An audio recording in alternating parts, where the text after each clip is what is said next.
Hi friends, എല്ലാവർക്കും പുതിയൊരു വീഡിയോയിലേക്ക് സ്വാഗതം. ഈ വർഷത്തെ DLED അഡ്മിഷനുമായി ബന്ധപ്പെട്ട ഏറ്റവും ലേറ്റസ്റ്റ് അപ്ഡേറ്റ് എന്താണെന്ന് നോക്കാം. ആദ്യം തന്നെ ഇതുവരെ റാങ്ക് ലിസ്റ്റ് പബ്ലിഷ് ചെയ്ത ജില്ലകൾ ഏതൊക്കെയാണെന്ന് നമുക്ക് നോക്കാം. തിരുവനന്തപുരം, കാസർഗോഡ്, മലപ്പുറം, പത്തനംതിട്ട, പാലക്കാട് ജില്ലകളുടെയാണ് ഫൈനൽ റാങ്ക് ലിസ്റ്റ് പബ്ലിഷ് ചെയ്തിരിക്കുന്നത്. ഇത് ഗവൺമെൻറ് എയ്ഡഡ് കോളേജിൻ്റെ റാങ്ക് ലിസ്റ്റാണ് ഈ ജില്ലകളിൽ വന്നിരിക്കുന്നത്. കൂടാതെ കാസർഗോഡ് ജില്ലയിൽ സെൽഫ് ഫിനാൻസിങ് കോളേജിൻ്റെ റാങ്ക് ലിസ്റ്റും പബ്ലിഷ് ചെയ്തിട്ടുണ്ട്.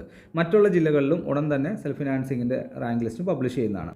കൂടാതെ എറണാകുളം ജില്ലയിലേക്ക് അപ്ലൈ ചെയ്ത കുട്ടികളുടെ റാങ്ക് ലിസ്റ്റ് DD ഓഫീസിൽ പബ്ലിഷ് ചെയ്തു എന്ന് അറിയുന്നു. അപ്പോൾ അതേപ്പറ്റി ഒരു ഇൻഫർമേഷൻ കിട്ടുകയാണെങ്കിൽ ഞാനത് ഷെയർ ചെയ്യാം, അല്ലെങ്കിൽ ഇൻസ്റ്റാഗ്രാമിൽ നിങ്ങൾക്ക് ഷെയർ ചെയ്യുന്നതായിരിക്കും. ഓക്കെ, അപ്പോൾ നിങ്ങൾ DD ഓഫീസുമായിട്ട് കോൺടാക്റ്റ് ചെയ്യുക.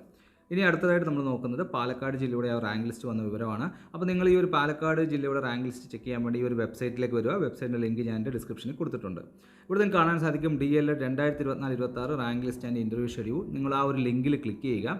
അതിനുശേഷം നിങ്ങൾ ഏത് കാറ്റഗറിയിലാണ് വരുന്നത്, സയൻസ് അല്ലെ കൊമേഴ്സ്, ഹ്യൂമാനിറ്റീസ് ഏതാണ് വരുന്നത്, നിങ്ങൾ ആ ഒരു റാങ്ക് ലിസ്റ്റ് ചെക്ക് ചെയ്യുക. ഓക്കെ, ഇവിടെ നിങ്ങൾ റാങ്ക് ലിസ്റ്റ് പരിശോധിക്കാൻ വേണ്ടി സയൻസ് ഗവൺമെൻറ് എയ്ഡ് ഇൻസ്റ്റിറ്റ്യൂഷൻ എന്നുള്ള ആ ഒരു ലിങ്കിൽ ക്ലിക്ക് ചെയ്യുക. തൊട്ട് താഴെ കൊമേഴ്സ് അതുപോലെ ഹ്യൂമാനിറ്റീസ് ഉണ്ട്, അത് ക്ലിക്ക് ചെയ്താൽ നിങ്ങളുടെ റാങ്ക് ലിസ്റ്റ് നിങ്ങൾക്ക് ചെക്ക് ചെയ്യാൻ സാധിക്കും.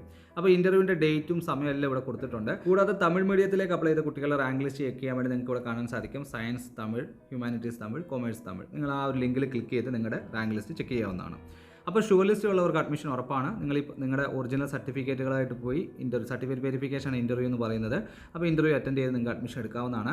ഷുവർ ലിസ്റ്റിലുള്ള കുട്ടികളുടെ അഭാവത്തിലാണ് വെയിറ്റിംഗ് ലിസ്റ്റിലുള്ള കുട്ടികളെ പരിഗണിക്കുന്നത്.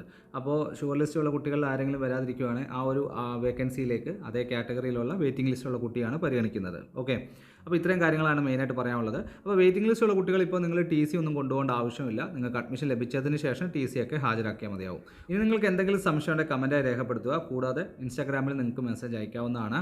അപ്പോൾ ഈ ഒരു വീഡിയോ നിങ്ങൾക്ക് ഉപകാരപ്പെട്ട ചാനൽ ഒന്ന് സബ്സ്ക്രൈബ് ചെയ്തേക്കുക. വീഡിയോ ഇഷ്ടപ്പെട്ടാൽ ലൈക്ക് ചെയ്തേക്കുക. അപ്പോൾ ഒരു ഏറ്റവും ലേറ്റസ്റ്റ് അപ്ഡേറ്റുമായിട്ട് നമുക്ക് അടുത്ത വീഡിയോയിൽ വീണ്ടും കാണാം. അതുവരെ എല്ലാ കൂട്ടുകാർക്കും ഗുഡ് ബൈ.